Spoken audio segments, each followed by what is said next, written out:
लेकिन आज आप देख रहे हैं कि सिर्फ कुछ बोलने के ऊपर आज सदस्यता रद्द कर दी जा रही है। हमारे वैचारिक मतभेद, हमारे राजनीतिक मतभेद हो सकते हैं और होना भी चाहिए, लोकतंत्र की यही खूबसूरती है। लेकिन अगर कोई ये कहता है कि नीरव मोदी जिसने करोड़ों रुपए का घोटाला किया है, ललित मोदी जिसने करोड़ों रुपए का घोटाला किया है, ये मोदी नाम के ही लोग ऐसे क्यों होते हैं? अगर ये राहुल गांधी ने कहा है तो हम भी इस बात की सहमति है हमारी भी, कोई गलत बात नहीं कही है।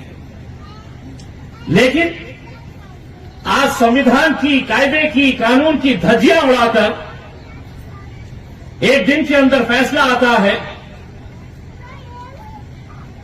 और उस फैसले को अमल में लाते हुए फौरन लाखों लोगों ने जिसे सदस्य बनाकर लोकसभा के अंदर भेजा है उसकी सदस्यता रद्द कर दी जाती है। 6 साल के लिए वो चुनाव लड़ नहीं सकता है।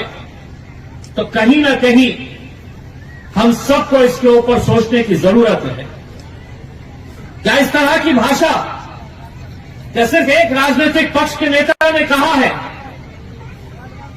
क्या ये सही बात नहीं है कि उसी लोकसभा के अंदर रहने वाली साध्वी प्रज्ञा सिंह ने भरी सभा के अंदर ये कहा है, उन्होंने लोगों से, अपने मानने वालों से ये कहा है कि घर के अंदर हथियार रखो, छुरे चाकू रखो, क्योंकि तुम्हें इस्तेमाल करने का ये मौका आने वाला है।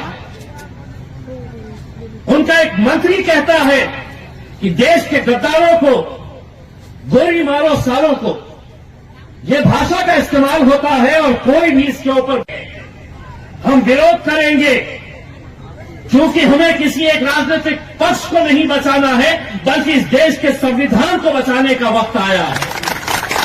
जिस संविधान के बारे में खुलेआम ये कहा जा रहा है कि अब इसको बदलने का वक्त आया है। 2024 के अंदर मुझे मालूम है अगर गलती से यही सरकार हुकूमत के अंदर आ जाएगी तो सबसे पहले मैं अक्सर लोगों से ये कहता हूं कि अगर ये सोच रहे हैं, और मैं खास तौर से मेरे दलित भाइयों, अंबेडकरी समाज को, बुद्धिस्ट समाज को ये पैगाम देना चाहता हूं, अगर तुम ये समझ रहे हैं कि निशाने के ऊपर तो इनके सिर्फ मुसलमान हैं, तो हम सबसे बड़ी गलती कर रहे हैं।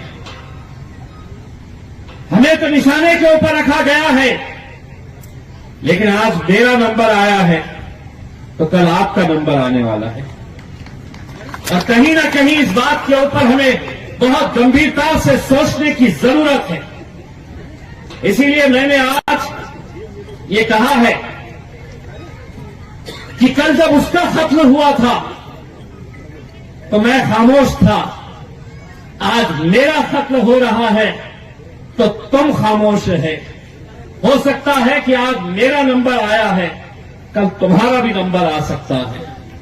आज यहां पर यह आप लोगों का सौभाग्य है कि यहां पर समाज के धर्मगुरु आदरणीय भंते जी यहां पर बैठे हुए हैं। मुझे खुशी है कि इतनी तपती धूप के अंदर इतनी सारी महिलाएं, इतने सारे पुरुष यहां पर इकट्ठा हुए हैं, कुछ अच्छी बातें सुन रहे हैं। लेकिन मैं भंते जी आप लोगों से आदरणीय, मैं आप लोगों से हाथ जोड़कर विनती करना चाहता हूं कि समाज के अंदर आप एक ऐसी एकता पैदा करिएगा, एक ऐसी एकता पैदा करिएगा, और वो एकता अगर पैदा हो जाती है तो उसका नतीजा क्या होता है वो आज आपके सामने खड़ा हुआ है। यह आप लोगों का आशीर्वाद था, आप लोगों की मेहनत थी, आप लोगों का साथ था कि जिसकी वजह से हमने पूरे देश भर में एक पैगाम दिया कि अगर बुद्धिस्ट समाज, दलित समाज, मुसलमान, पिछड़ा समाज अगर एक ताकत बनकर खड़े रहता है तो हमें किसी के पीछे जाने की जरूरत नहीं। हम अपनी हुकूमत खुद बना सकते हैं, हम अपनी ताकत खुद पैदा कर सकते हैं। मुझे यहां पर जैसे ही मैं आया तो मेरा एक यहां पर बहुत मजबूत साथी है, मेरी ताकत है यहां की, राहुल वानखेड़े। उसने मुझसे कहा कि साहब यहां पर कोई सभागृह बनाने का है। कोई सभागृह बनाने का है और उन्होंने मुझसे, दरअसल ये है कि प्रांतोष वाघमारे हो या राहुल वानखड़े हो, इनके अंदर ये कला बहुत अच्छे से है। मैंने अभी भाते जी, आपको पता होगा कि बुद्ध लेनी के लिए मैं जब वहां पर गया था तो आदरणीय भंते जी ने मुझसे कहा था कि यहां पर मैं लगातार पिछले 5 सालों से वहां पर जाता हूं, धम्मचक्र प्रवर्तन दिन के मौके के ऊपर।